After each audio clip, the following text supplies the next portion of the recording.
کرنے کی کوشش کرتے ہیں، جو کہ ایک غلط رویہ ہے، کیونکہ یہ نظریات کسی اور کے تھے اور ہم ان کو ایسے ڈیفینڈ کرنا شروع کر دیتے کہ جیسے کہ شاید یہ ہمارا نظریہ ہے، اور سمجھتے ہیں کہ جیسے وہ خدا کا کلام ہے، اور خدا کے کلام کی باتوں کو چھوڑ کر ہم انسان کی نظریات اور تھیوریز کو ڈیفینڈ کرنا یا ان کے اوپر اپنا فوکس رکھنا شروع کر دیتے ہیں، جس کی وجہ سے ہم کلام کے حقائق، اس کی سچائیوں سے ہٹ جاتے ہیں اور ہمارا دھیان انسانوں کی باتوں پر لگ جاتا ہے۔ تو اس لیے ضروری ہے کہ ہم نظریات اور ان تھیوریز پر فوکس کرنے کی بجائے اور ان کے اوپر ہی گھومنے اور ان کو ثابت کرنے اور ان پر بات چیت کرنے اور بحث کرنے کی بجائے ہم کلام مقدس سے ہی کیوں نہ دیکھیں کہ یہ ہمیں کیا اصل میں بتا رہا ہے اس تعلق سے، کلیسیا کے اٹھائے جانے کے تعلق سے۔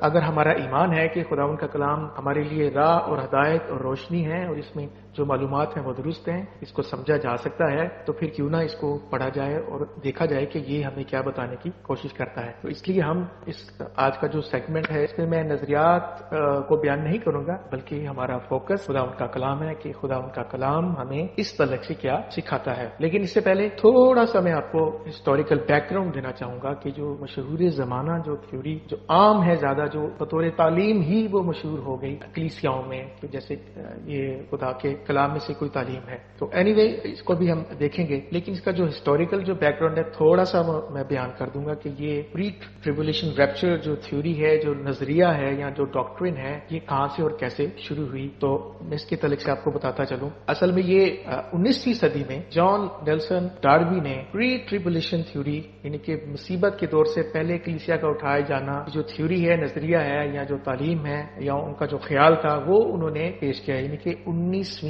صدی میں یہ سب سے پہلے شخصیت تھی جنہوں نے یہ تھیوری پیش کی۔ اس کے بعد پچھلی صدی میں یعنی کہ 20ویں صدی میں ہال لنڈسے امریکن ایونجلسٹ گزرے ہیں، جنہوں نے 1970 میں ایک مشہور زمانہ اپنی کتاب لکھی، دا لیٹ گریٹ پلانٹ ارتھ، جس میں انہوں نے پری ٹریبولیشن تھیوری کو جو ہے وہ سارا بیان کیا، اور وہ اس کی ڈیٹیل میں میں نہیں جاؤں گا کیونکہ یہ موضوع نہیں ہے آج، تو صرف آپ کو سنیپ شاٹ دے رہا ہوں کہ ہال لنڈسے نے 70s میں یہ کتاب لکھی، جو جان نیلسن ڈاربی کا جو نظریہ ہے اس کو فردر جو ہے وہ ماڈرن ایج میں یہ ہمارے پاس آیا 70s میں، 1970s کی بات کر رہا ہوں۔ اس کے بعد ٹم لاہے جو ہے اور جیری جینکنس، انہوں نے یہ کو آتھر تھے لیفٹ بیہائنڈ، مشہور زمانہ جو ناول ہے، اور اس کے بعد جو اس کے اوپر موویز بنی، یہ 95 میں انہوں نے یہ ناول لکھا تھا، ان دونوں نے، ٹم لاہے اور جیری جینکنس نے، یہ کو آتھر ہیں، اور اس کے بعد ان کے ناول کی بنیاد پر 2000 میں اور اس کے بعد 2014 میں موویز بنی تھیں۔ تو 2000 کی مووی بھی شاید آپ نے دیکھی ہوگی، لیفٹ بیہائنڈ، اور اس کے بعد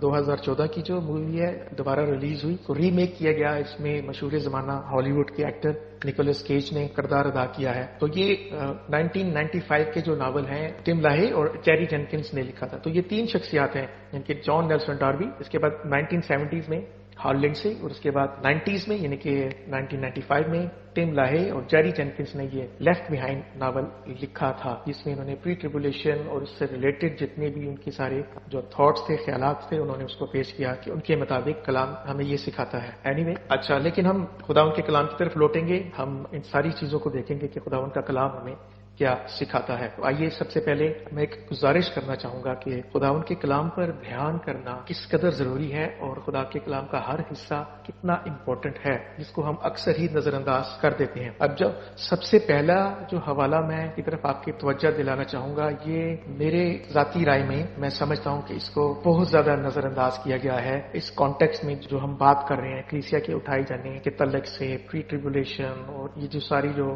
نظریات ہیں یا جو تعلیمات ہیں۔ تو میں بہت حیران ہوتا رہا ہوں کہ اس جو حوالہ ابھی میں متی کی انجیل 25 باب میں سے پڑھنے کو ہوں، اس کو کیسے ہی یہ جو تھیولوجینز یا جو ٹیچرز یا جو بھی جو رائٹرز تھے، یہ انہوں نے کس طرح سے مس کر دیا اور اس کے اوپر غور نہیں کیا، اور یہ دنیا کے سب سے بڑے تھیولوجین اور ٹیچر کا یہ بیان ہے، اور میں سمجھتا ہوں کہ یہ اتنا ضروری ہے کہ اس میں تقریباً ہمارے سارے سوالوں کے جوابات جو ہے ان میں مل جائیں گے۔ لیکن اس سے پہلے کہ میں اس گفتگو کا آغاز کروں، سب سے پہلے جو میں آپ کو ایک چیز یا بات بتانا چاہوں گا، جو میں چاہتا ہوں کہ آپ آخر تک اس کو یاد رکھیں، تھرو آؤٹ یہ ہمارا سیگمنٹ چلے گا، آخر تک اس بات کو اپنے ذہن میں رکھنا ہے، وہ یہ ہے، مختصر طور پر بتا رہا ہوں، اس کی ڈیٹیل میں نہیں جاؤں گا کیونکہ وقت نہیں ہے، کیونکہ یہ ٹاپک نہیں ہے۔ کہ خداون کے لوگ جو اس کے خون خریدے ہیں، جو مسیح یسوع میں ہیں، جنہوں نے اپنے جامع برا کے خون سے دھو کے صاف کیے ہیں، جو خدا کے بیٹے یسوع مسیح پر ایمان رکھتے ہیں اور وہ توبہ کر کے انہوں نے خداون میں نئی زندگی کا آغاز کیا ہے، نئے سرے سے پیدا ہو گئے ہیں، ان پر سزا کا حکم نہیں ہے، وہ خدا کے غضب کے نیچے نہیں ہے۔ اور اس کے علاوہ جو باقی لوگ ہیں جنہوں نے یہ سب کام یعنی کہ یسوع مسیح خدا کے بیٹے کو قبول نہیں کیا بطور نجات دہندہ، اس کو تسلیم نہیں کرتے، اس کے کفارے کو تسلیم نہیں کرتے، اس کو بطور مسیح قبول نہیں کرتے، اپنے گناہوں سے توبہ نہیں کی ہے ابھی تک، وہ خدا کے غضب کے نیچے ہیں۔ یہ بائبل کو مختصر طور پر بیان کر رہا ہوں، یہ سب کچھ نیت نامہ میں لکھا ہوا ہے، میں صرف ابھی آپ کو ہائی لائٹ دینا چاہتا ہوں کہ یہ آپ نے صرف بات یاد رکھنی ہے کہ یہ تمام دنیا خدا کے غضب کے نیچے ہیں سوائے خدا کے مقدسین اور مسیحوں کے۔ تو وہ خدا کے غضب کے نیچے ہیں جب تک وہ اس دنیا میں زندہ ہیں، اور اگر وہ اسی حالت میں مر جاتے ہیں اور آئندہ بھی وہ خدا کے غضب کے نیچے ہی رہیں گے۔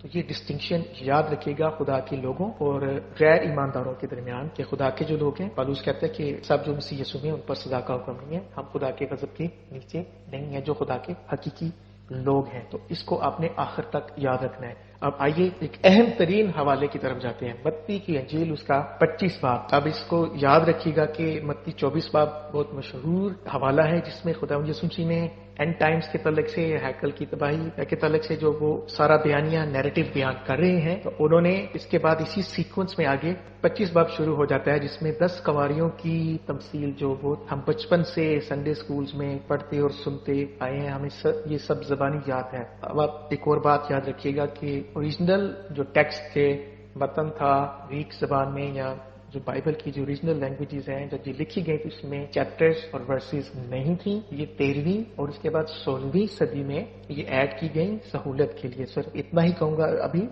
تو اس لیے، لیکن چونکہ چیپٹرز یہ ہماری سہولت کے لیے، تو اس لیے بتانا چاہ رہا تھا کہ متی 24 باب کے بعد جو نیکسٹ چیپٹر شروع ہو جاتا ہے 25 میں، یہ سیکوینس ہی چل رہا ہے اینڈ ٹائمز کا تھرو آؤٹ، اور یہ تقریباً 25ویں باب کے آخر تک چلتا ہے، تو یہ بہت لینتھی ایک نیریٹو ہے۔ اچھا، اب متی کی انجیل 25 باب کی طرف آتے ہیں، تو یہاں پر خداوند 10 کنواریوں کی تمثیل بیان کرتے ہیں۔ اب میں آپ کو صرف اس کو مختصر طور پر بیان کروں گا، آپ کہانی سے واقف ہیں کہ 10 کنواریاں ہیں، 5 عقل مند اور 5 بے وقوف۔ یسوع مسیح کے الفاظ پر غور کرنے کی ضرورت ہے کہ یسوع مسیح بتانا کیا چاہ رہے ہیں کہ 5 عقل مند اور 5 بے وقوف ہیں۔ 5 جو عقل مند تھی یہ تیار تھی، ان کی کپڑیوں میں تیل تھا تاکہ یہ دلہا کے استقبال کو جا سکے، اس سے ملاقات کر سکے اور اس کی ضیافت میں شامل ہو سکے، اور 5 جو تھی یہ غفلت میں رہی، یہ تیار نہ تھی، انہوں نے جو مطلوبہ تیاری تھی وہ نہ کی، اور جب شور مچا کے دولہا آ گیا ہے، جو تیار تھی وہ تو جلدی سے اپنے جو کپڑیاں تھیں ان کو ٹھیک کرنے لگی اور خداوند اور دولہا کے استقبال کو چل پڑی، لیکن یہ جو بے وقوف تھی جو تیار نہیں تھی، سڈنلی جب واقعہ ہو گیا، دولہا آ گیا، تو یہ پریشان ہو گئی اور انہوں نے عقل مند کنواریوں سے درخواست کی کہ انہیں بھی اپنی کپڑیوں میں سے تیل دیا جائے۔ ہم اس کے اوپر زیادہ ڈسکس نہیں کریں گے، اصل بات میں جس کی طرف اشارہ دلانا چاہتا ہوں وہ کچھ اور ہے۔ اچھا، اب یہ کہانی چل رہی ہے 10 کنواریوں کی، اس کے بعد 5 عقل مند کنواریاں برا کی ضیافت میں استقبال کو چلا جاتی ہیں، اس میں شامل ہو جاتی ہیں۔ اس کے بعد میں جو یہ پیچھے رہ جاتی ہیں، جو لیفٹ بیہائنڈ ہے، یہ بھی پہنچ جاتی ہیں ضیافت کی جگہ پر، کیونکہ یہ تمثیل ہے، خداوند اس میں سے ایک لیسن ہمیں دینا چاہ رہا ہے۔ تو کیا لکھا ہے 10ویں آیت میں؟ 10ویں آیت میں لکھا ہے کہ اور دروازہ بند ہو گیا۔ جب 5 عقل مند کنواری تھی، جب وہ پہنچ گئی اور اس کے بعد دروازہ بند ہو گیا، اور پھر کیا ہوا؟ یہ 5 جو پیچھے رہ گئی تھی، 11 سے لکھا ہے، پھر وہ باقی کنواریاں بھی آئیں اور کہنے لگی، اے خداوند ہمارے لیے دروازہ کھول دے۔ اچھا، دروازہ بند ہے، یہ درخواست کر رہی ہیں کہ ہمارے لیے دروازہ کھول دے، لیکن دولہا کا کیا رسپانس ہے؟ یسوع مسیح کا کیا جواب ہے؟ اس نے جواب میں کہا، میں تم سے سچ کہتا ہوں کہ میں تم کو نہیں جانتا۔ دیکھ لیں کہ یسوع مسیح کیا کھانا چاہ رہے ہیں کہ جو پیچھے رہ جائیں گے ان کے لیے دروازہ بند ہو جائے گا، نہیں کھولا جائے گا، اور ان کو ایک ہی میسج ملے گا کہ میری تم سے واقفیت نہ تھی، یعنی کہ جو پیچھے رہ جائیں گے، جو تیار نہیں ہوں گے، ان کو کوئی دوسرا موقع نہیں ملے گا۔ یسوع مسیح یہی بتا رہے ہیں۔ یہ اتنی ہی سادہ تمثیل ہے جو لکھی گئی ہے اور جس پر کبھی توجہ نہیں دی گئی کہ اس میں کیا یہ میسج لکھا ہے کہ موقع نہیں ملے گا دوبارہ توبہ کرنے کا، خدا یسوع مسیح کو قبول کرنے کا یا تیاری کا، کوئی دوسرا چانس نہیں ہے۔ No second chances, there is no left behind believer stuff here. تو یہ یسوع سے اتنا بڑا جو تھیولوجین ہے اس کی ہم پہلے کیوں نہ سن لیں کہ وہ کیا بتا رہا ہے کہ پیچھے رہ جانے والے کوئی لوگ نہ ہوں گے جو توبہ کریں گے جب خداوند آ جائے گا. تو یہ یسوع مسیح سادگی سے ہمیں بتانا چاہ رہا ہے. آف کورس ہم اس تمثیل سے بے شمار دوسرے جو سبق ہیں، لیسنز ہیں، وہ بھی حاصل کر سکتے ہیں. تو ایک یہ اہم ترین سبق جو ہے جو اس تعلق سے کلیسیا کے اٹھائے جانے کے تعلق سے ہے وہ ہم حاصل کرتے ہیں انتہائی سادگی سے کہ لیفٹ بیہائنڈ بلیورز نام کی کوئی چیز نہیں ہے. جو پیچھے رہ گیا سو رہ گیا، کوئی دوسرا موقع یا چانس نہیں ہوگا. یہ میری بات نہیں، خداوند کے کلام میں سے میں نے پڑھا ہے. یسوع مسیح کی تمثیل ہے کہ وہ کہہ رہے ہیں کہ اس کے بعد کوئی موقع نہ ہوگا، جو رہ گیا سو رہ گیا. اس لیے 13ویں آیت میں خداوند نے کہا پس جاگتے رہو کیونکہ تم نہ اس دن کو جانتے ہو نہ اس گھڑی کو.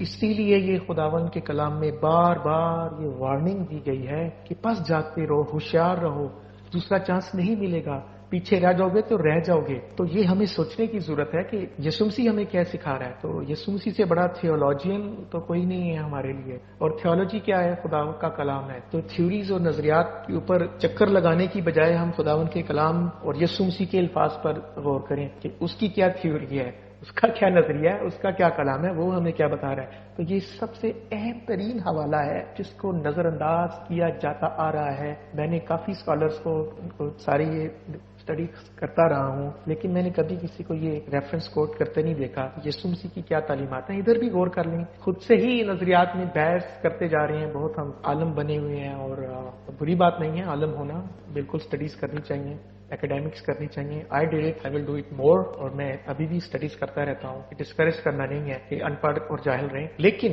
ان ساری چیزوں کا مقصد یہ ہے کہ ہم خدا کے کلام کو جانیں اور سمجھیں، اس کے اوپر آئیں، نہ کہ ہم اکیڈیمکس میں اور ان چیزوں میں پھنسے رہیں. وہ صرف ایک پروسیس ہے جس سے ہم گزرتے ہیں، لیکن خدا کے کلام کو اگر ہم نظر انداز کرتے ہیں تو پھر اکیڈیمکس کا بھی کوئی فائدہ نہیں ہے. تو اس لیے یہ نظر انداز کیا جاتا رہا ہے. It's very very strange. لیکن خدا ان کا کلام ہمارے لیے، یسوع مسیح کی آواز ہمارے لیے ہمارے سامنے ہے. اچھا، لیکن اب دوسرا اصول جو ہم اپنائیں گے خدا کے کلام کی تفسیر کا، کیا خدا کے کلام کا ایک حصہ جو بات کر رہا ہے کیا باقی حصے بھی اس کی تصدیق کرتے ہیں؟ اور ہم اسی تعلق سے کلام میں تقریباً وہ سارے حوالہ جات کو دیکھیں گے کہ کیا خدا کا کلام کی الائنمنٹ ہے ان ساری باتوں کی، کیا ایک دوسرے کی تصدیق کرتے ہیں، کیا کوئی ڈس ایگریمنٹ تو نہیں ہے، کیا ہم ٹھیک سمجھے ہیں. تو اس کی مزید ویریفیکیشن کے لیے اب ہم دیگر حوالہ جات کی طرف جائیں گے. لیکن آف کورس میں سمجھتا ہوں کہ یسوع مسیح نے جو متی کی تمثیل سمجھائی ہے اس میں بہت کلیئر اور واضح میسج ہے. لیکن ہم مزید تصدیق اور ویریفیکیشن کے لیے اب درست ٹریک پر رہنے کے لیے اور خدا کے کلام میں پڑھنے کے لیے، یہ آپ کے لیے بھی ہے جو بائبل کے اسٹوڈنٹس ہیں، اس چیز کو ضرور اپنائیے گا. میری آپ کو نصیحت ہے، سجیشن ہے کہ ایک آیت پر کبھی بھی کوئی تعلیم یا ڈاکٹرن نہیں بن سکتی. نہ بنانے کی کوشش کریں. پورے کلام کے حصوں کو جو پزل کی طرح ادھر ادھر بکھرے ہیں ان کو اکٹھا کریں اور ان کو سیاق و سباق کے ساتھ دیکھیں اور الائن کریں کہ کیا یہ کانٹرڈکشن تو نہیں دے رہے کہ جو نظریہ یا خیال میرے ذہن میں آیا ہے. تو اس سے ہمیں پتہ چل جائے گا کلام کی ویریفیکیشن ہوگی. یہ سمپل پروسیس ہے جس سے ہم خدا کے کلام کا مطالعہ یا اسٹڈی کر سکتے ہیں کانٹیکسٹ کو مد نظر رکھتے ہوئے. تو ہم بے شمار غلطیوں سے بچ سکتے ہیں. میں کوئی دعویٰ نہیں کر رہا، یہ کوئی بھی نہیں کر سکتا. وہ کل علم جو ہے وہ خداوند ہی کے پاس ہے، لیکن جتنا ہمارے پاس موجود ہے ہم اس کو جان سکتے ہیں، سمجھ سکتے ہیں، کیونکہ یہ اسی لیے ہمارے لیے دیا گیا ہے. بڑی مشکل سے لکھوا کر لوگوں نے شہید ہوئے، قتل ہوئے اس کے لیے، اور بڑی مشکل سے یہ ہمارے ہاتھوں میں پہنچایا گیا ہے. تو اس کو ویلیو دیں، نہ کہ ہم نظریات کو دیں. ہاں ضرور پڑھیں نظریات کے کون کیا کہتا ہے، لیکن الٹیمیٹ جو اتھارٹی ہے جس کے اوپر ہم نے غور کرنا ہے وہ خدا کا کلام ہے. تو خداوند کے کلام کی طرف واپس آتے ہیں. اب ہم دوسرا حوالہ جو دیکھیں گے خداوند کے کلام میں سے، پولوس رسول کا خط، اس کا جو اس نے اسلیکیوں کے نام لکھا، یہ پہلا خط ہے. تو کس میں سے میں پڑھوں گا؟ سوری، یہ دوسرا خط تھا، دوسرا باب. ٹھیک ہے. اب اس میں اس نے 3 خاص ورڈز یوز کیے ہیں، اس پہ آپ نے غور کرنا ہے. اس کی یہ پہلی آیت سے لے کر یہ اس کا جو نیریٹو ہے پولوس کا اس تعلق سے، وہ تقریباً یہ اینڈ تک ہی جاتا ہے. اس کی تقریباً 17 آیات ہیں. سارا تو میں نہیں پڑھوں گا کیونکہ ہمارے پاس ٹائم نہیں ہے، لیکن شروع کی آیات جو ضروری ہیں اس تعلق سے وہ کی طرف میں آپ کی توجہ دلاؤں گا. تو خاص وہ 3 ٹرمز کو یوز کرتا ہے: یسوع مسیح کے آنے، اس کے پاس جمع ہونے، اور خداوند کے دن کو. تو اس تعلق سے میں ابھی اس وقت زیادہ ڈیٹیل میں نہیں جاؤں گا. یہ میرا شاید پرسنل ویو ہو سکتا ہے لیکن میں تفصیل میں نہیں جا رہا. لیکن آئی بلیو کہ خداوند کا دن، کلیسیا کا خداوند کے پاس جمع ہونا اور مسیح کی آمد یہ ایک ہی ایونٹ ہے. وہ کیسے؟ ہوپ فلی شاید اس سارے سیگمنٹ میں آپ اس کو بھی سمجھ جائیں. لیکن یہ کیونکہ ایک علیحدہ سے موضوع ہے میں اس کے اوپر زیادہ ڈیٹیل میں بات نہیں کروں گا. لیکن ہماری کانسنٹریشن کسی اور طرف ہے، میں اس کی طرف آتا ہوں. اب پالوس کیا کہتا ہے؟ اے بھائیو، پہلی آیت سے پڑھ رہا ہوں، ہم اپنے خداوند یسوع مسیح کے آنے اور اس کے پاس اپنے جمع ہونے کی بابت تم سے درخواست کرتے ہیں کہ کسی روح یا کلام یا خط سے جو گویا ہماری طرف سے ہو، یہ سمجھ کر کہ خداوند کا دن آ پہنچا ہے، تمہاری عقل دفتن پریشان نہ ہو جائے اور نہ تم گھبراؤ، کسی طرح سے کسی کے فریب میں نہ آنا، کیونکہ وہ دن، اب کانٹیکسٹ کیا ہے؟ یسوع مسیح کا آنا، کلیسیا کا جمع ہونا اور خداوند کا دن. اب پالوس کس طرف اشارہ دے رہا ہے کہ آپ نے فریب میں نہیں آنا، دھوکے میں نہیں آنا اور نہ ہی گھبرانا ہے، بلکہ یہ بات یاد رکھنی ہے آپ نے کہ وہ دن نہیں آئے گا جب تک کہ پہلے برگشتگی نہ ہو اور وہ گناہ کا شخص یعنی ہلاکت کا فرزند ظاہر نہ ہو. اب یہ کس کی طرف اشارہ ہے؟ یہ مخالف مسیح، سن آف پرڈیشن، آخری بادشاہ. مکاشفہ میں اس کو جھوٹا نبی کہا گیا ہے، دانیل کی کتاب میں اس کو بادشاہ، آخری بادشاہ کہا گیا ہے. پالوس اس کو ہلاکت کا فرزند کہتا ہے اور یوحنا کے خط میں اس کو مخالف مسیح کہا گیا ہے. تو اس کی کافی اس کے لیے اصطلاحات جو ہیں وہ استعمال کی گئی ہیں. تو پالوس یہاں پر اس پیسج میں اس کو ہلاکت کا فرزند کہہ رہا ہے، یعنی کہ مخالف مسیح جب تک نہیں آئے گا یہ دن نہیں آئے گا، خداوند کا دن نہیں آ رہا، یسوع مسیح نہیں آ رہا، کلیسیا جمع نہیں ہوگی جب تک کہ وہ ہلاکت کا فرزند پہلے نہ آئے. یہ میں نہیں کہہ رہا، یہ میں نے ابھی اسکرپچر ورس آپ کے سامنے پڑھی ہے کہ پالوس ایمانداروں کو کیا بتا رہا ہے کہ خداوند کا دن وہ دن نہیں آئے گا جب تک کہ پہلے وہ ہلاکت کا فرزند اور برگشتگی نہ ہو جائے. تو اس کی آمد سے پہلے مسیح کی آمد نہیں ہوگی. I am not seeing it, word of God is seeing that. تو یہ خداوند کا کلام کہہ رہا ہے. تو یہ دوسرا اہم حوالہ تھا. تو پالوس بھی یہ کہہ رہا ہے کہ خداوند کا دن اس وقت تک نہیں آئے گا جب تک کہ پہلے مخالف مسیح ظاہر نہ ہو اور برگشتگی کا دور نہ شروع ہو. تو اس سے پہلے توقع نہ کریں. تو یہ پالوس رسول کہہ رہا ہے. اچھا، اب ایک اور حوالہ دیکھتے ہیں، پرانی عہد نامہ میں چلے جاتے ہیں کہ پالوس نے تو یہ کہہ دیا مخالف مسیح کے آنے سے پہلے خداوند کا دن نہیں آئے گا، کلیسیا کا جو جمع ہونا ہے وہ بھی نہیں ہوگا، یسوع مسیح کی آمد بھی نہیں ہوگی. تو کیا مخالف مسیح کے دور میں مقدسین اور ایماندار کہاں پہ ہوں گے؟ میں آپ کے لیے پڑھے دیتا ہوں. دانیل کی نبوتی کتاب، اس کا 7واں باب اور اس کی 21 آیت میں سے میں پڑھتا ہوں. میں نے دیکھا کہ وہی سنگ مقدسوں سے جنگ کرتا اور ان پر غالب آتا رہا جب تک کہ قدیم الایام نہ آیا اور حق تعالیٰ کے مقدسوں کا انصاف نہ کیا گیا.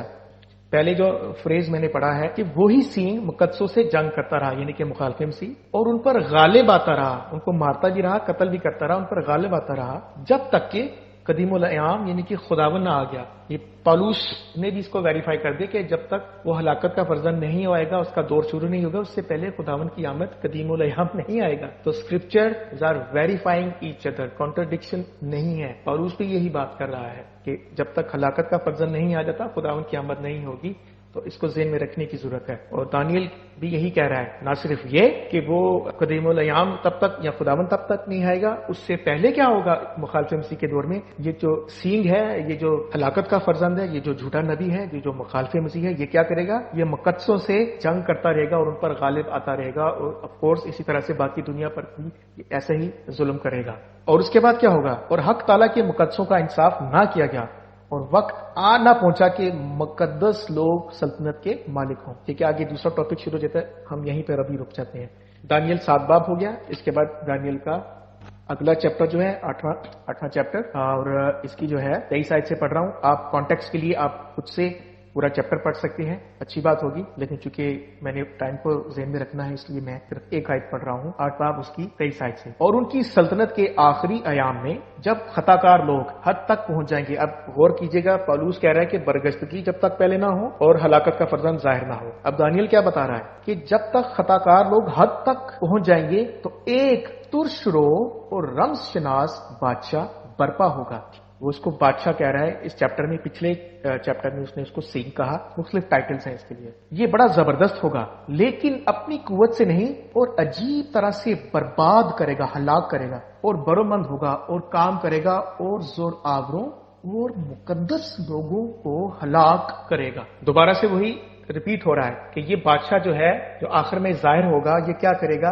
کہ عجیب کام کرے گا، عجیب طرح سے برباد کرے گا، اور باقی لوگوں کے علاوہ یہ مقدسوں کو بھی ہلاک کرے گا. اور اگر اسی سیکوینس میں آپ نیچے پڑھتے چلے جائیں کہ یہ شخصیت کون ہے, یہ وہی شخصیت ہے جو 25 آیت میں لکھا ہے کہ یہ بادشاہوں کے بادشاہ سے بھی لڑنے کے لیے تیار ہو جائے گا, اٹھ کھڑا ہوگا. یہ آپ پڑھ سکتے ہیں آگے. تو ابھی تک آپ نے یہ سمجھ لیا کہ یہ جو پالوس کا بیان ہے اور دانیل کے 2 چیپٹرز میں جو میں نے ورسز پڑھی ہیں, یہ تینوں الائنمنٹ میں ہے کہ پہلے ہلاکت کا فرزند چھوٹا یہ جو سینگ ہے, یہ بادشاہ ہے, یہ ظاہر ہوگا, برگشتگی ہوگی اور گناہ بڑھ جائے گا, لوگوں کی تعداد بڑھ جائے گی, بے انتہا ہو جائے گی, اور یہ مخالف مسیح ظاہر ہوگا اور یہ مقدسوں کے ساتھ جنگ کرے گا, ان کو ہلاک کرے گا, ان کو ستائے گا, ان کو مارے گا. مزید ویریفیکیشن کر لیتے ہیں. خدا ان کی تعریف ہو اس کے کلام کے لیے. مکاشفہ 13 باب, یہ بھی بہت فیمس ریفرنس ہے. اب اس میں مختصر طور پر بیان کروں گا کہ مکاشفہ 13 باب کا جو کانٹیکسٹ ہے آپ خود پڑھ سکتے ہیں کہ یہ حیوان کے تعلق سے شروع ہوتا ہے کہ یہ حیوان جو تھا سمندر سے نکلا. میں اس کی وضاحت ابھی نہیں کر سکتا ان ساری چیزوں کی کیونکہ یہ موضوع نہیں ہے آج. تو اس نے کیا کیا, اس کے تعلق سے یہ بیان کیا گیا کہ یہ آخری حیوان ہے, اور 7ویں آیت میں لکھا ہے کہ یہ کیا کرے گا, اور اسے یہ اختیار دیا گیا کہ مقدسوں سے لڑے اور ان پر غالب آئے. مقدسوں سے لڑے اور ان پر غالب آئے. یہ حیوان جو آخری حیوان 13 باب میں جس کا ذکر یوحنا نے تفصیل سے بیان کیا, یہ کیا کرے گا کہ مقدسوں سے لڑے اور ان پر غالب آئے, اور اسے اس کے علاوہ کیا ہوگا, ہر قبیلہ اور امت اور اہل زبان اور قوم پر اختیار دیا گیا. دانیل نے بھی یہ ویریفائی کیا کہ مقدسوں کے علاوہ جو باقی جو لوگ ہوں گے ان کو بھی یہ ستائے گا. اور یہ کون لوگ ہیں, اور زمین کے وہ سب رہنے والے جن کے نام اس برا کی کتاب حیات میں لکھے نہیں گئے جو بنائے عالم کے وقت سے ذبح ہوا ہے, اس حیوان کی پرستش کریں گے. کون لوگ اس کی پرستش کریں گے, جن کے نام کتاب حیات میں نہیں ہے, جنہوں نے خدا یسوع مسیح کو, خدا کے بیٹے کو قبول نہیں کیا, اس کو رد کیا ہے, گناہ میں زندگی بسر کرتے ہیں, ان کے نام خدا کے برا کی کتاب حیات میں نہیں ہے. اور جو باقی دنیا ہے وہ کیا کرے گی, اس حیوان کی پرستش کرے گی. اور جو خدا کے لوگ ہیں وہ ان کو ستایا جائے گا. یہ حیوان مخالف مسیح ان کو مارے گا, قتل کرے گا. کیوں, کیونکہ یہ اس کی پرستش کرنے سے انکار کریں گے, ان کو ستائے گا. تو مکاشفہ 13 باب بھی ویریفائی کر رہا ہے اس کو, جو کچھ پہلے ہم نے پڑھا ہے, ٹھیک ہے. اور 9ویں آیت میں وہ خبردار کر رہا ہے, جس کے کان ہو وہ سنے, جس کو قید ہونے والی ہے وہ قید میں پڑے گا, جو کوئی تلوار سے قتل کرے گا وہ ضرور تلوار سے قتل کیا جائے گا.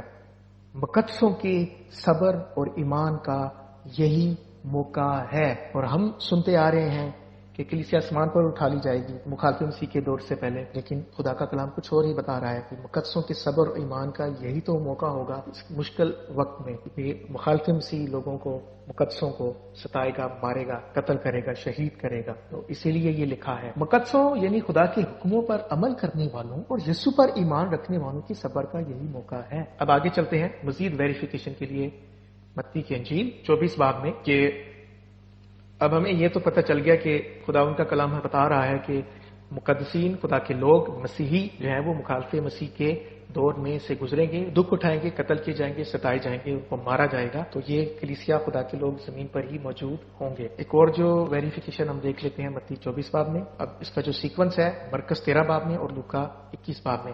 تو متی اور مرکز میں یہ بیان ہے, مرکز 13 میں اور متی 24 میں. میں متی 24 باب میں سے پڑھ رہا ہوں, سارے حوالے پڑھنا مشکل ہے. اور فوراً ان دنوں کی مصیبت کے بعد سورج تاریک ہو جائے گا اور چاند اپنی روشنی نہ دے گا, اور ستارے آسمان سے گریں گے اور آسمانوں کی قوتیں ہلائی جائیں گی, اور اس وقت ابن آدم کا نشان آسمان پر دکھائی دے گا, اور اس وقت زمین کی سب قومیں چھاتی پیٹیں گی اور ابن آدم کو بڑی قدرت اور جلال کے ساتھ آسمان کے بادلوں پر آتے دیکھیں گی. ٹھیک ہے. اور پھر کیا آگے ایونٹ لکھا ہے, اور وہ نرسنگے کی بڑی آواز کے ساتھ اپنے فرشتوں کو بھیجے گا, اور وہ اس کے برگزیدوں کو چاروں طرف سے آسمان کے اس کنارے سے اس کنارے تک جمع کریں گے. یعنی کہ خدا ان کے پاس جو جمع ہونا ہے, جو پالوس نے بتا رہا ہے کہ خدا ان کے پاس جمع ہونے کا دن جو ہے خدا یسوع مسیح کی آمد کا دن ہے, اس کے یعنی کہ یہ خدا ان کا دن ہے. ٹھیک ہے. اور وہ دن اس تک نہیں آئے گا جب تک کہ پہلے مخالف مسیح اور یہ تمام مصیبتوں کا دور نہ شروع ہو.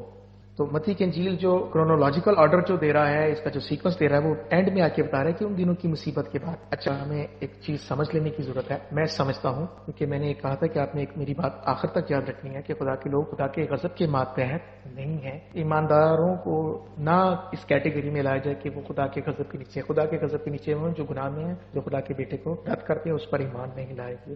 یاد رکھیے گا اس کی جو ٹائمنگ ہے اٹھائے جانے کی, صرف وہ ہمیں نہیں پتا کہ وہ وقت کب ہوگا. اس کے تعلق سے ہم آگے چل کر دیکھیں گے اور اب سمجھ جائیں گے. اور اس کو سمجھنا بہت مشکل ہے, اور نہ ہی ہم اس کو ضرورت ہے کہ ہم کوئی ٹائم کیلکولیشنز نکالنے کی کوشش کریں کہ وہ دن اور وقت کیا ہوگا, کیونکہ خداوند نے یہ منع کیا ہے کہ یہ کوئی بھی نہیں جانتا. اور آپ جتنی مرضی اسٹڈی کر لیں, جتنا مرضی مطالعہ کر لیں, جو حساب کتاب آپ سے نہیں نکلے گا. اور خداوند کی بات سچ ہے, حقیقت ہے, سچائی ہے کہ اس کو نہیں جانا جا سکتا. جس طرح سے فریزنگ کی گئی ہے مختلف جگہوں پر، تو کلیسیا کا اٹھایا جانا تھوڑا سا ابسکیور رکھا گیا ہے تاکہ ہم وہ پتہ نہ چلا سکے، باقی چیزیں پتہ چل جاتی ہیں. تو خداوند کی حکمت ہے اس کے اندر کہ یہ کیوں چھپا کے رکھا ہے. تو اب یہ جو سیکوینس ہے کہ آسمان کی قوتیں ہلائی جائیں گی، ٹھیک ہے. اب یہ دیکھیں کہ خداوند کی ویزیبل ایک ہی آمد ہے اور پوری دنیا دیکھے گی بادلوں پر اسے آتے ہوئے. یہ متی 24 باب میں لکھا ہے. آگے مزید بھی میں آپ کو ریفرنسز دوں گا کہ ویزیبل اور بڑی شور مچے گا جب یہ خداوند آئے گا. متی کی انجیل میں بھی پڑھا ہے 25 باب میں کہ 10 سواریوں کی تمثیل میں کہ شور مچ گیا تھا کہ دولہا آ گیا. تو یہاں پہ بھی یہ لکھا ہے کہ خداوند کی آمد میں بڑا شور ہوگا. تو یہاں پہ وہ مزید تفصیلات بیان کرتے ہیں کہ آسمان اور زمین ہلائی جائیں گی، قوتیں ہلائی جائیں گی، ہر طرف شور آہ و نالا بھی ہوگا، لوگوں کی چیخو پکار، پہاڑ، سمندر، دریا، آسمانی قوتیں ہلائی جا رہی ہیں. عجیب ایک کیفیت کا سما ہوگا. لیکن خداوند کے لوگ ٹورڈز دی اینڈ یہ کس وقت اٹھائی جائیں گے وی ڈونٹ نو. لیکن ہمیں یہ پتا ہے کہ مسیحوں کے دور سے گزریں گے، مخالف مسیح کے دور سے گزریں گے، اور بہت حد تک ممکن ہے کہ خدا کا جو آخری شدید غضب ہے جس کے لیے ہم مقرر نہیں کیے گئے اس سے پہلے اٹھا لیے جائیں گے. لیکن اگین وہ وقت، وہ گھڑی ہمیں معلوم نہیں ہے. لیکن ہمیں یہ پتا ہے کہ ہم کہاں پہ پلیس کیے گئے ہیں. ٹھیک ہے، اتنا ہی کہوں گا، کنفیوژن کی ضرورت نہیں ہے. تو کیونکہ ہمیں یہ پتا ہے کہ ہم اس وقت کو جان نہیں سکتے، اس لیے اس کی ہمیں بلا وجہ کی بحث میں پڑھنے کی ضرورت نہیں ہے. لیکن ہمیں آرڈر پتا ہے کہ ہمیں کہاں پہ پلیس کیا گیا ہے. ان بڑی مصیبتوں کے بعد جو ہے وہ آئی تھنک سو جب خدا نے سب کچھ الٹ پلٹ کر دینا ہے ٹوٹل، اس وقت کسی وقت میں وہ اپنے لوگوں کو اٹھا لے گا. اور کیونکہ قبروں نہیں کھلنا ہے، خدا ان کے لوگوں نے زندہ ہونا ہے، اس میں سے نکلنا ہے. پالوس نے بیان کیا ہے کہ ہم سوئے ہوں سے ہرگز آگے نہ بڑھیں گے، پہلے وہ قبریں کھلیں گی، پہلے وہ جو مسیح میں منہ ہیں وہ زندہ ہوں گے. تو اس کے بعد جو ہم زندہ ہوں گے ہم بھی بدل جائیں گے. تو آپ کیا سمجھتے ہیں کہ یہ ایونٹ خاموشی میں ہوگا کہ جب یہ قبریں کھلیں گی تو کتنی قبریں ہیں پوری دنیا کی؟ تو اس کا علیحدہ سے تو شور یہی علیحدہ سے ہوگا، اور کتنی زمین ہل رہی ہوگی اور قبریں کیسے کھل رہی ہوں گی. سو ڈونٹ یو تھنک کہ کتنا میں یہ نوائز اور کتنا شور ہوگا اور کتنی یہ عجیب سی کیفیت ہوگی، بھیانک بھی ہوگی اور خوشی کا باعث بھی ہوگی ایمانداروں کے لیے کہ خداوند آ رہا ہے، اور ایک عجیب سی کیفیت ہوگی خدا کے لوگوں کی. تو یہ شور ہوگا، بہت ہلا گلا ہوگا، قبریں کھل رہی ہوں گی، پھٹ رہی ہوں گی، اور اس میں سے مردے نکلیں گے، اور پل بھر میں سب بدل جائیں گے. تو آف کورس بہت شور ہوگا، بہت یہ ویزیبل آمد ہوگی. آگے ہم چل کے دیکھیں گے، آگے بڑھتے ہیں. اب اسی سیکوینس میں ہم جو ہمارا اگلا جو ٹاپک ہے وہ یہ ہے کہ کیا یہ پوشیدہ آمد ہوگی یا ظاہری ہوگی. اس طرح سے جو غلط فہمی ہے اس کو ہم کلیریفائی کلام میں ہی سے کر لیتے ہیں کہ کلام ہمیں کیا بتاتا ہے. ابھی کچھ حوالوں سے تو آپ کو پتا چل گیا ہوگا کہ خداوند کی آمد پر بڑا اچھا خاصا شور ہوگا، عبداللہ کی آمد پر بھی شور مچے گا، اور خداوند کی آمد پر جب وہ بادلوں پر فرشتوں کے ساتھ نرسنگے کی بات کرے گا تو بڑا شور ہوگا. اور جیسا کہ میں نے پہلے بھی بیان کیا کہ امیجن کریں کہ جب آسمان اور زمین پکڑ رہے تو یہ خاموشی سے ہوگا. جو لوگوں کی آہو پکار ہوگی، جو چیخ رہے ہوں گے، چلا رہے ہوں گے کہ ہم پہاڑوں ہم پر گر پڑو. مکاشفہ 6 باب میں جب برہ کی آمد ہوگی تو کیا وہ یہ خاموشی سے سارا کام ہوگا؟ No, it's going to be lot of noise. Anyway آگے بڑھتے ہیں. کیا یہ پوشیدہ آمد ہے یا ظاہری آمد ہے؟ اس کا کیا مطلب ہے؟ اب اس تعلق سے کیوں غلط فہمی ہے؟ وہ یسوع مسیح کا اور کلام میں نئے عہد نامے میں بار بار ریپیٹ کیا گیا ہے ایک فریز کہ چور کی طرح آؤں گا، چور کی طرح آنے والا ہوں. مکاشفہ میں بھی ریپیٹ کیا گیا ہے کہ چور کی طرح آنے والا ہوں. اناجیل میں بھی خدا یسوع مسیح نے یہ بتایا کہ چور کی طرح آ رہا ہوں. پطرس نے بھی لکھا اپنے دوسرے خط میں 3 باب میں کہ وہ چور کی طرح آنے والا ہے. تو یہ اس کا کیا مطلب ہے؟ کیا یہ کوئی پوشیدہ کوئی فرق آمد ہے اور وہ کوئی دوسری فرق آمد ہے؟ تسلیکیوں کے خط میں نے آپ کو اس لیے میں نے کہا تھا کہ آپ نے غور کرنا ہے کہ یسوع مسیح کا آنا، خداوند کے لوگوں کا جمع ہونا اس کے پاس، اور خداوند کی آمد کو وہ ایک ہی کیٹیگری میں سم اپ کر رہا ہے کہ یہ تب تک نہیں ہوگا جب تک کہ مخالف مسیح اور برگشتگی اور مصیبتیں اور یہ سارا دور شروع نہ ہو جائے. تو یسوع مسیح کا یہی بیان ہم متی 24 باب میں ہی پڑھیں گے کہ جب یسوع مسیح نے چور کی طرح آنے کے تعلق سے کیا بتایا ہے. کیا اس کا مطلب یہ ہے کہ یہ پوشیدہ ہوگی، سیکرٹ ہوگی، خاموشی سے ہوگی؟ نہیں. تو چور کی طرح آنے سے کیا مطلب ہے یہ ہم کلام میں ہی سے سیکھ لیتے ہیں. آئیے دیکھتے ہیں. 43 ورس ہے. بس جاگتے رہو کیونکہ تم نہیں جانتے کہ تمہارا خداوند کس دن آئے گا. یس، ہمیں نہیں پتا، خداوند یسوع مسیح کہہ رہے ہیں. لیکن یہ جان رکھو کہ اگر گھر کے مالک کو معلوم ہوتا کہ چور رات کے کون سے پہر آئے گا تو جاگتا رہتا اور اپنے گھر میں نقب نہ لگانے دیتا. اب ذرا غور کیجیے گا کہ یسوع مسیح کیا بتا رہے ہیں کہ اگر گھر کے مالک کو، گھر والوں کو یہ پتا ہو کہ چور نے چوری کرنے کس دن آنا ہے تو وہ الرٹ رہیں گے، ہوشیار رہیں گے، جاگتے رہیں گے تاکہ انتظام کریں کہ جیسے ہی چور آئے گا اس کو پکڑ لیں گے اور کوئی بندوبست کریں اس کو روکنے کا. تو یسوع مسیح کیا بتا رہا ہے کہ اس کی آمد چور کی طرح ہے. خداوند یسوع مسیح کیا کہہ رہے ہیں اس لیے تم بھی تیار رہو، کیونکہ جس گھڑی تم کو گمان بھی نہ ہوگا ابن آدم آ جائے گا۔ تو یسوع مسیح یہ نہیں کہہ رہا کہ یہ پوشیدہ آمد ہے، یہ رات کو ہوگی، شور نہیں ہوگا، خاموشی ہوگی، چپکے سے لے جائے گا۔ نو، وہ کہہ رہا ہے کہ چور کی طرح ہوگی، ان ایکسپیکٹڈ، پتہ بھی نہیں چلے گا، جب سوچا بھی نہیں ہوگا، خیال بھی نہیں کر رہے ہوں گے۔ تو میری آمد اس طرح سے ہے، یہ چور کی طرح ہے کہ جیسے ہمیں یہ معلوم نہیں ہوتا کہ چوروں نے، ڈاکوؤں نے کس دن پلان بنایا ہوا ہے کہ انہوں نے کس وقت گھر میں جا کے چوری کرنی ہے۔ وہ یہ تو نہیں کبھی بتاتے کہ فون کر کے کہ ہاں جی ہم چوری کرنے کے لیے آ رہے ہیں، تیار ہو۔ نو نو، اس کا مطلب ہے کہ یہ سیکرٹ ہے کہ ہمیں پتہ نہیں ہے ٹائم کا کہ وہ کب آئے گا۔ تو یسوع مسیح یہ بتانے کی کوشش کر رہے ہیں کہ چور کی طرح آنے کا یہ مطلب ہے پوشیدہ اور خاموشی نہیں ہے، صرف ٹائمنگ کا نہیں پتا کہ کب آنا ہے، اتنی سی یہ بات ہے۔ مرکز 13 باب اس کی 35 آیت، مرکز 13 باب اور اس کی 35 آیت، بس جاگتے رہو کیونکہ تم نہیں جانتے کہ گھر کا مالک کب آئے گا، شام کو یا آدھی رات کو یا مرغ کے بانگ دیتے وقت یا صبح کو، ایسا نہ ہو کہ اچانک آ کر وہ تم کو سوتے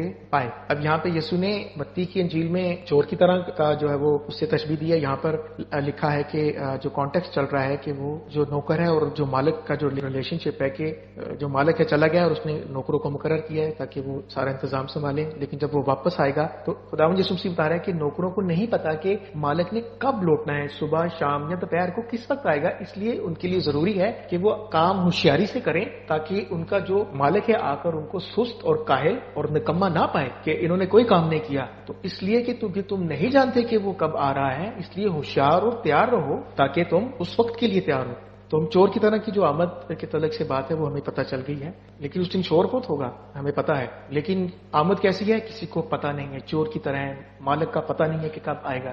اس کا یہ مطلب ہے پوشیدہ خاموشی کا اس کا مطلب ہرگز نہیں ہے۔ دوسرا پطرس 3 باب اس کی 10 آیت میں بھی پولس نے خداون کے دن کو مینشن کیا ہے، اس نے جو فریز یوز کیا ہے خداون کا دن مینشن کیا ہے۔ تو خداون کا دن، یسوع مسیح کی آمد، کلیسیا کا جمع ہونا، وہ ایک ہی ایونٹ، بار بار اس کو ریپیٹ کیا جا رہا ہے کہ یہ ایک ہی ایونٹ کی طرف اشارہ ہے۔ پطرس نے بھی اس کو دوسرا پطرس میں کہ خداون کی آمد کو وہ کس سے ریلیٹ کرے، چور کی طرح آمد۔ یسوع مسیح نے کہا کہ میری آمد کیا ہوگی، جب میں بادلوں پر آؤں گا تو یہ چور کی طرح ہوگی، کسی کو پتہ نہیں اس کی ٹائمنگ کا کہ یہ کب ہوگی۔ تو یہ 10ویں باب یا 10ویں آیت میں آپ پڑھ سکتے ہیں، خداون کا دن چور کی طرح آ جائے گا۔ پالوس اس کو مسیح کی آمد بھی کہتا ہے، خداون کا دن بھی کہتا ہے۔ یسوع مسیح خود اپنے آنے کے تعلق سے اس کو کہہ رہے ہیں کہ یہ چور کی طرح ہوگی۔ تو یہ سارے اسکرپچرز ہمیں بتا رہے ہیں کہ یہ ایک ہی ایونٹ کی طرف اشارہ ہے۔ آف کورس اس کے اندر جو مختلف دیگر جو واقعات ہوں گے ان کی جو ترتیب ہے جو وہ ہونے ہیں وہ لازمی ہونے ہیں، لیکن آنا اس نے ایک ہی دفعہ ہے، وہ 3-4 دفعہ نہیں آنا اس نے۔ تو یہ ہمیں ذرا ذہن میں رکھنے کی ضرورت ہے۔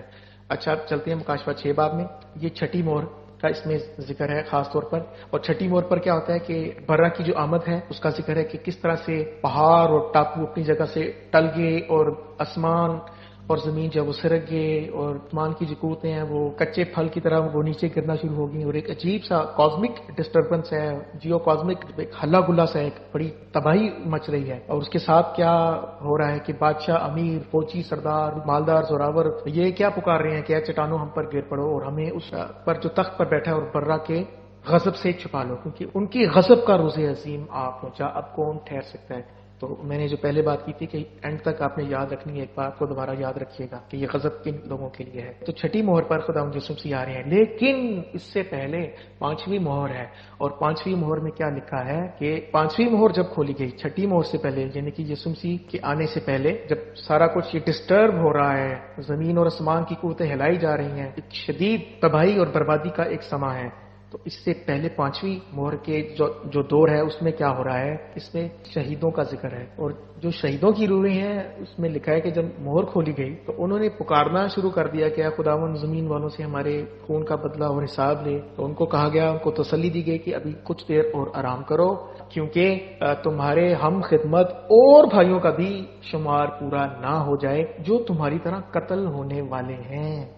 جی تو سیکوینس بھی دیکھ لیجیے گا کہ 5ویں مہر کے اوپر مزید لوگوں کی شہادت، پرسیکیوشن کا ریفرنس ہمیں مل رہا ہے کہ اس سے پہلے کہ چھٹی مہر کھلے اور سب کچھ دنیا یہ ہلائی جائے، بہت بڑی تباہی آئے اور زمین کے اوپر بڑی بڑی عجیب و غریب آفتیں ہوں، تو کیا ہوگا، 5ویں مہر کا جو دورانیہ ہے اس کے اندر پرسیکیوشن ہو رہی ہے، اور یہ پرسیکیوشن کون کر رہا ہے ہمیں اچھی طرح پتہ چل چکا ہے کہ یہ مخالف مسیح ہے جو لوگوں کو، مقدسوں کو شہید کر رہا ہے۔ اب ان شہیدوں کا ذکر مکاشفہ 21 باب میں بھی ہے کہ انہوں نے حیوان کی پرستش نہ کی، کہ یہ وہ لوگ ہیں جنہوں نے اپنے سر کٹوا لیے لیکن اس حیوان کی، اس کی پرستش نہ کی اور اس کی چھاپ نہ لی۔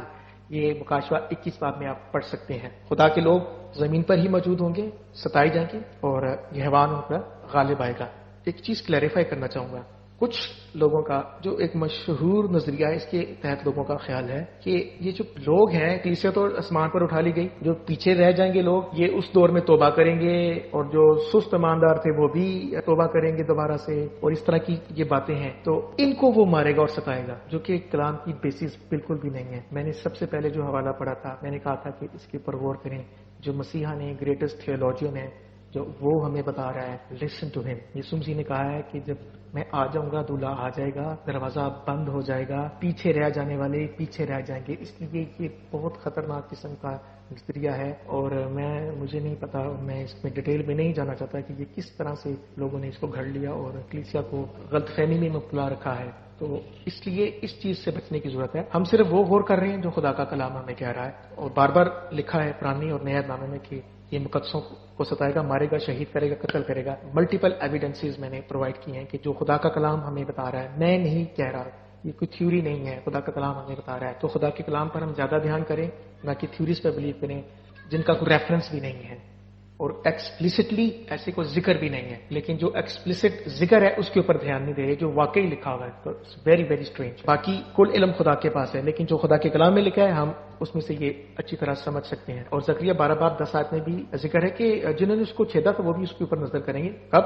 جب خداوند یسوع مسیح واپس آئیں گے. یہ زکریا 12 باب میں بھی ذکر ہے. پھر 7ویں مہر سے 7ویں باب میں یعنی کہ مکاشفہ میں پھر آسمان پر ایک بڑی بھیڑ ہے جو کہ ڈالیاں لیے ہوئے خداوند کی پرستش کر رہی ہے. اور ایک بزرگ نے یوحنا سے پوچھا کہ مجھے بتا کہ یہ کون لوگ ہیں. تو یوحنا کہتا ہے مجھے کیا پتا یہ کون لوگ ہیں، خداوند تو ہی بتا. اس نے کہا کہ یہ وہی ہیں جو اس بڑی مصیبت سے نکل کر آئے ہیں، انہوں نے اپنے جامع برہ کے خون سے دھوکہ سفید کی ہیں. مکاشفہ 7ویں باب میں ہم اس کو دیکھتے ہیں کہ یہ وہ لوگ ہیں جو بڑی مصیبت سے نکل کر آئے ہیں، اس میں سے گزر کے آئے ہیں. جیسا کہ میں نے پہلے ریپیٹ کیا، اب آخر میں آخری حوالہ میں آپ کے لیے پڑھ دیتا ہوں. میں نے کہا تھا کہ یہ بات آپ نے آخر تک یاد رکھنی ہے. خداوند کی آمد، کلیسیا کا اٹھایا جانا، کب، کیسے اور کیوں کر ہوگا، کلیسیا کام پر ہوگی.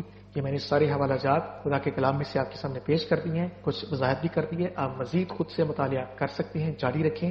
تھیوریز پر نہیں، نظریات پر نہیں، خدا کے کلام پر دھیان کریں. دوسرا پطرس 3 باب اس کی 11 آیت میں لکھا ہے، جب یہ سب چیزیں اس طرح پگھلنے والی ہیں تو تمہیں پاک چال چلن اور دینداری میں کیسا کچھ ہونا چاہیے، اور خدا کے اس دن کے آنے کا کیسا کچھ منتظر اور مشتاق رہنا چاہیے. اسی تعلق سے میں آخری حوالہ جو کوٹ کروں گا وہ مکاشفہ سے ہے. یہ چھٹا پیالہ ہے، اور چھٹے پیالے میں کیا ہو رہا ہے کہ فوجوں کو اکٹھا کیا جا رہا ہے ہر مزدون کی جنگ کے لیے. میں 16ویں باب کی 10ویں آیت سے لے کر 16ویں آیت تک آپ اس کو پڑھ سکتے ہیں. یہ 5واں اور چھٹا پیالہ ہے. چھٹے پیالے میں فوجیں جمع کی جا رہی ہیں، اور 15ویں آیت میں اس کے درمیان میں ایک عجیب سی بات ہے کہ خداوند نے یہ آیت لکھوائی ہے. اور وہ آیت کیا ہے؟ سنیں ذرا. 15ویں آیت میں جب یہ سارے فوجوں کے اکٹھا ہونے اور شیاطین کی جو روحیں ہیں جو بادشاہوں کو گمراہ کر کے روز عظیم، خدا کے روز عظیم کے لیے لڑائی کے واسطے جمع کر رہی ہیں ہر مزدور کے لیے، 15ویں آیت میں کیا لکھا ہے؟ دیکھو، یہ بریکٹس میں لکھا ہے، دیکھو میں چور کی طرح آتا ہوں، مبارک ہے وہ جو جاگتا ہے اور اپنی پوشاک کی حفاظت کرتا ہے تاکہ ننگا نہ پھرے. ٹھیک ہے، اس کا مطلب ہے کہ ہر مزدور کی جب تیاریاں بھی ہو رہی ہوں گی، مخالفت کی تیار ہوگا، تو چرچ موسٹ لائکلی زمین پر ہی ہے. یہ وارننگ اسی لیے بیچ میں یہ ایڈ کی گئی ہے، یہ میں نے نہیں لکھا، یہ یوحنا نے لکھا ہے، خداوند نے لکھوایا ہے کہ چھٹے پیالے کے وقت یعنی کہ جب ہر مزدور کی جنگ کی تیاریاں ہو رہی ہوں گی، سارا ہوگا، تو کلیسیا اس وقت ہوگی یعنی کہ مخالف مسیح کے دور میں ہوگی، اور وہ ان کو ستایا جا رہا ہوگا، لیکن وہ خدا کے غضب کے نیچے ایماندار نہیں ہیں. تو اس لیے غضب دوسرے لوگوں کے لیے ہے، غیر ایمانداروں کے لیے. خدا کے لوگوں کے لیے آزمائش اور مصیبت اور مشکل کی اور صبر کے یہ لمحات اور گھڑیاں ہوں گی. تو اس ڈسٹنکشن کو یاد رکھیں. اور جب یہ دنیا میں ساری یہ کرونا وائرس آ گیا، فلانا آ گیا، یہ خدا کا غضب آ گیا، خدا کا غضب خدا کے لوگوں کے لیے نہیں ہے. اگر آپ خدا کے لوگ ہیں، اگر آپ یہ جاننا چاہتے ہیں، میں ایسے تمام لوگوں سے مخاطب ہوں جن کو یہ شک ہے، شش و پنج کا شکار ہے کہ کیا وہ خدا میں ہے یا نہیں. میں ایک چیز بتاؤں گا، یوحنا کا پہلا خط تفصیل سے اس کا مطالعہ کریں، بہت سادگی سے لکھا گیا ہے اور ہر ایک مسیحی اس کو سمجھ سکتا ہے. اس میں آپ کو پڑھنے سے پتہ چلے گا کہ آپ کو کیسے پتہ چلے گا کہ آپ مسیح میں ہیں یا نہیں ہے. نہایت سادگی سے تھیولوجی کو، تعلیم کو بیان کیا گیا ہے، بہت آسان ہے. یوحنا کا پہلا خط، سارا خط پڑھیں، پہلا اور تیسرا چیپٹر خصوصی طور پر پڑھ لیجیے گا، لیکن سارا خط پڑھیں، اور اس سے آپ کو پتہ چلے گا کہ کیا آپ خدا کے میں ہیں اور خدا آپ میں ہے یا نہیں ہے. تو اس سے آپ کو پتہ چلے جائے گا کہ کیا آپ خدا کے غضب کے نیچے ہیں یا نہیں ہیں۔ خداوند آپ سب کو برکت بخشے، اپنے کلام کی سمجھ عطا کرے اور اپنے بھیدوں کو ہم پر ظاہر کرے، تاکہ کلیسیا اور ہم لوگ جو ہیں، خدا کے جو لوگ ہیں، تیار ہو سکیں خداوند کی آمد کے لیے، اس کے مؤثر گواہ بھی ہو سکیں، اس میں قائم بھی رہ سکیں۔ گاڈ بلیس یو، آمین۔